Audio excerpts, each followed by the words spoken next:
Are the Irish really Celtic?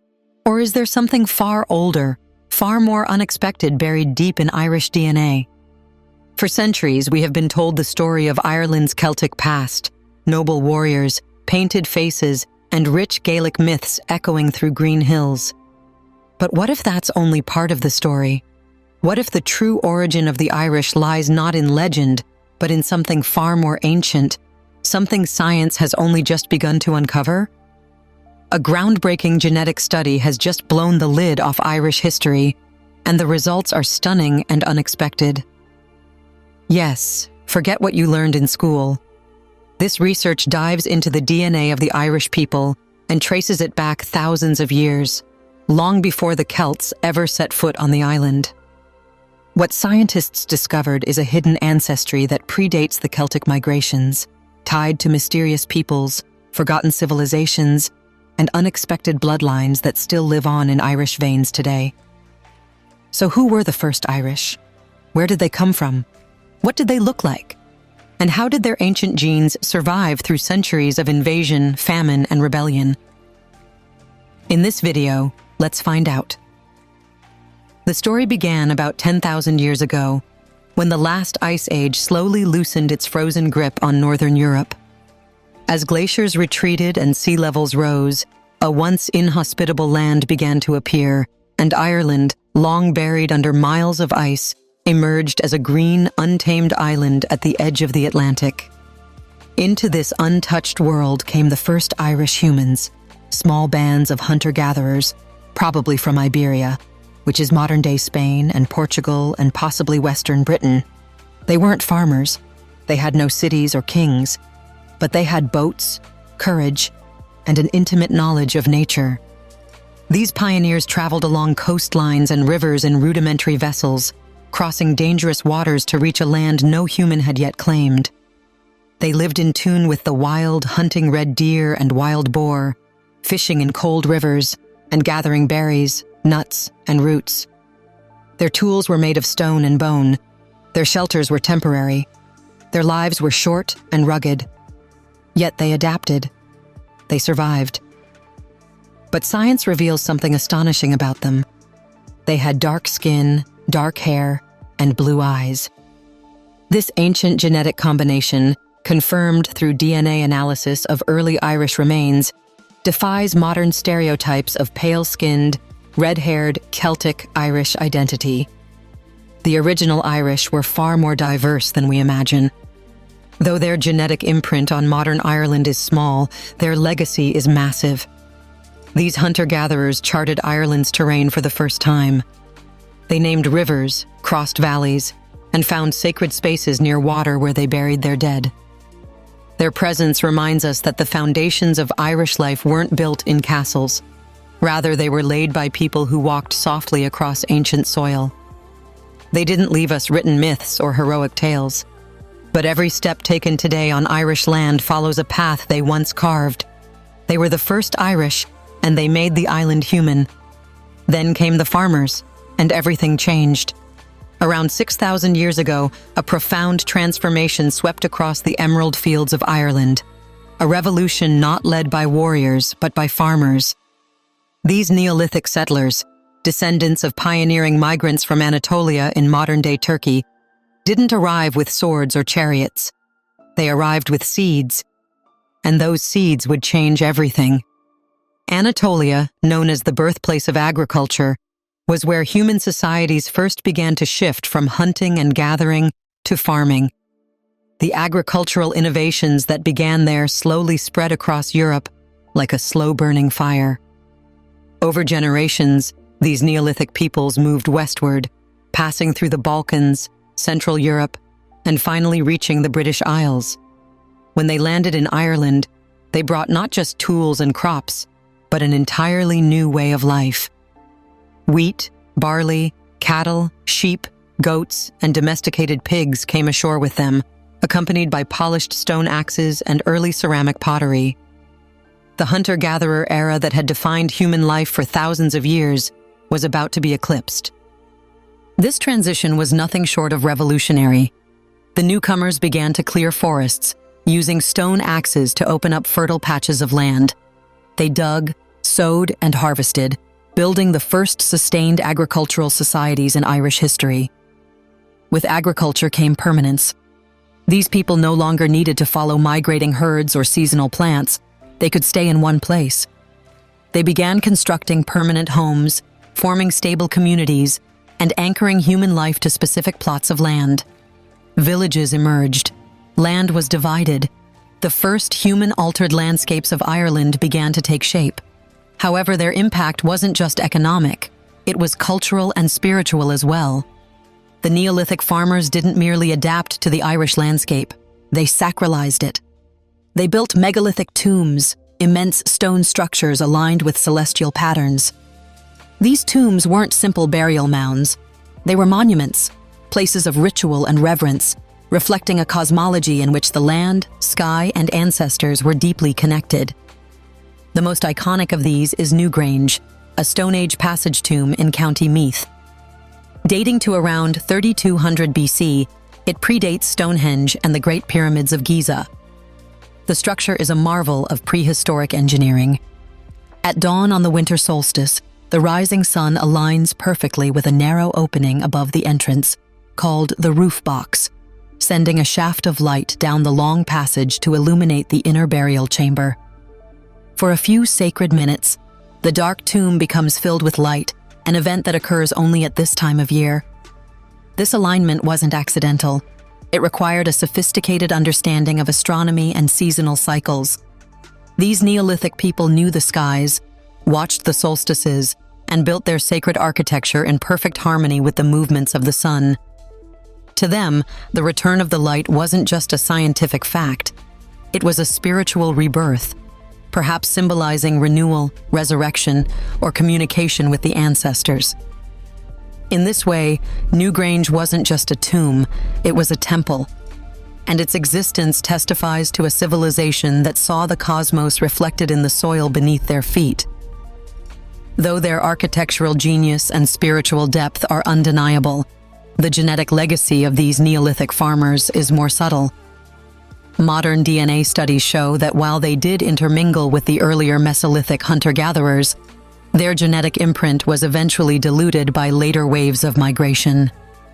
Their genes may have faded, but their ideas endure, carved into stone, baked into the first clay pots, and encoded in the daily rituals of sowing and harvesting. Without these Anatolian farmers, Ireland would never have become the complex, ritual-filled society we later associate with Celtic traditions. The bedrock of Irish civilization, from its settlements to its spirituality, began with them. Genetically, they mingled with the earlier hunter-gatherers. Their DNA added traits like black hair and brown eyes, and they became the dominant population for a time. But within a few centuries, a new wave of people from the east would arrive, whose impact would overshadow both the farmers and the foragers. And so the stage was set, first by the wild hunter-gatherers and then by the skilled farmers. Ireland was now a living land shaped by hands, stories, and belief. But it was about to change again, not slowly, but with a thundering migration from the east that would define the Irish genome for millennia. Around 2500 BC, something extraordinary and disruptive occurred, forever redefining what it means to be Irish. A group of people from the vast Pontic-Caspian steppe, stretching across modern-day Ukraine, southern Russia, and parts of the Caucasus, made their way into Western Europe. These weren't just settlers. These were the Yamnaya horsemen, semi-nomadic warriors with ox-drawn wagons, metal weapons, and a revolutionary new worldview. They arrived not with slow integration, but with speed, strength, and scale. And when they landed on the shores of Ireland, they brought more than horses and bronze. They brought a complete genetic and cultural overhaul. In purely scientific terms, it was a near-total male lineage replacement. Recent studies of Irish DNA show that over 90% of Irish paternal Y chromosome lineages today descend from these Yamnaya migrants. That's not a minor shift. That's a transformation. But how did it happen? Likely through a combination of dominance in warfare, higher birth rates, and the social structures that favored elite male lineages. The Neolithic farmers who had lived in Ireland for nearly 1,500 years were either absorbed, displaced, or marginalized genetically. Within just a few generations, their way of life and much of their DNA had been largely overtaken. But with this invasion came profound change. Before we continue further, tell us, are you enjoying the video? If yes, please like and share the video and subscribe to our channel to watch more videos about Little Heard and untold news stories. Let's continue now. The Yamnaya introduced genes for light skin, blonde or red hair, and taller stature, features that later came to be stereotypically Irish. Even more significantly, they carried the Indo-European language family, which would eventually evolve in Ireland into Old Gaelic, and then into the Irish language we know today. This was the true beginning of Irish identity as we understand it. Not the Romantic Celt, but the Bronze Age warrior, with metal tools, social hierarchies, and early Proto-Gaelic tongues. This moment in time is the genetic anchor of the modern Irish population, and everything that came before, from the hunter-gatherers to the Neolithic farmers, now represents only a small genetic trace in the Irish genome. It wasn't just an invasion, it was the birth of a nation.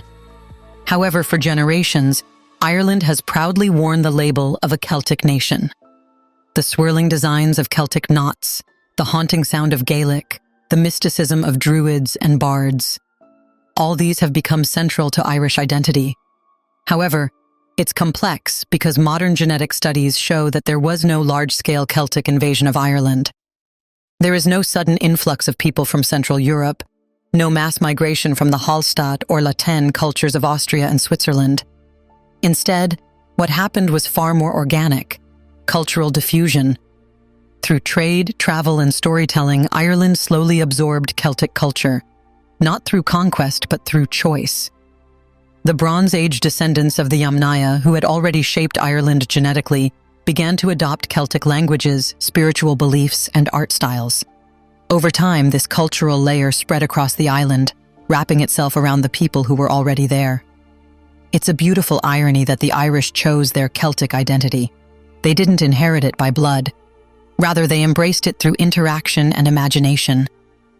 This challenges centuries of myth-making. The Celts weren't a single race or tribe that swept through Europe. They were a network of cultures connected by language and art, not genetics. And Ireland, rather than being conquered by them, became one of the strongest and most enduring homes of Celtic culture by adapting it in their own way. This doesn't diminish Irish heritage. In fact, it enriches it. It reveals that Irish identity wasn't imposed. It was crafted layer by layer, tradition by tradition, by resilient people who made culture their own. However, by the 9th century AD, the tides of Irish history shifted again, this time with the roar of longships and the flash of steel. Vikings from Norway and Denmark began raiding the Irish coastline. At first, they came for treasure, plundering gold from monasteries, smashing crosses, and burning churches. But soon, they realized that Ireland was not just a target. It was an opportunity. Terragor, the Vikings returned, not as raiders, but as settlers. They established fortified ports and trading hubs along the coast. Towns like Dublin, Wexford, Waterford, and Limerick owe their very existence to these Norse invaders.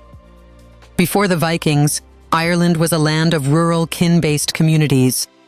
After them, it was a land with urban centers, trade routes, and international connections. Genetically, their legacy is modest but noticeable. Coastal regions, especially around Dublin and the eastern seaboard, show Scandinavian genetic markers. But overall, the Viking impact on Irish DNA was limited, particularly in rural inland areas. Yet culturally, they left a lasting imprint. They introduced new forms of governance, better shipbuilding techniques, and maritime trade that connected Ireland to the wider Viking world. Some Irish surnames, like Doyle, derived from Dubgail, meaning dark foreigner, still echo this chapter of history. Interestingly, the Vikings did not erase Irish identity. They expanded it, turning Ireland into a player on the global stage of medieval trade and diplomacy. However, despite waves of external influence, the core Irish genetic structure has remained intact since the Bronze Age. Even in the face of famine, war, and emigration, the bloodlines of the ancient Yamnaya descended Irish population endured.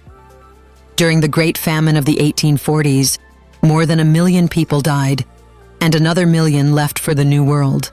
Yet, even in this trauma, the rural populations that stayed behind kept the ancient genetic thread alive. Today, DNA testing companies routinely match people across the world with precise counties and villages in Ireland, thanks to the genetic continuity of its people. From Boston to Buenos Aires, the Irish diaspora remains one of the most culturally influential and genetically traceable in the world. Irish music, dance, folklore, and spirit cross oceans. But now, so does Irish DNA, connecting millions of descendants back to Bronze Age warriors and Neolithic farmers. So what does it mean to be Irish? Well, it means carrying 10,000 years of human history in your veins, from the hunter-gatherers who crossed icy seas in wooden boats, to the Anatolian farmers who worshipped the sun, to the Yamnaya horsemen who reshaped the genome of a nation. It means knowing that the Celts were not your conquerors. They were your conversation partners. That Vikings didn't erase you. They helped build your cities. That even in exile, your identity has endured. To be Irish is not to belong to one race or tribe or story. It is to be the end result of migration, resilience, and transformation. It is to inherit the land, and also the language, the music, and the myth. So if your name is O'Connell or Murphy or Nibriane, if you sing the songs or remember the stories, you are part of a living, breathing history that stretches back 10 millennia. And that history isn't buried in the past. It is alive in you. Do you accept this latest revelation about the Irish origins? Or do you believe there is still something hidden about Irish ancestry? In the comment section below, share your thoughts on what you were told about Irish history and origin and what doubts you had about it. Do you want to watch more videos like this one? If yes, subscribe to our channel and press the bell icon next to it. We bring videos on topics that might sound controversial, mysterious, and shocking, but are profound and authentic. Thanks for watching, and until the next video, stay tuned.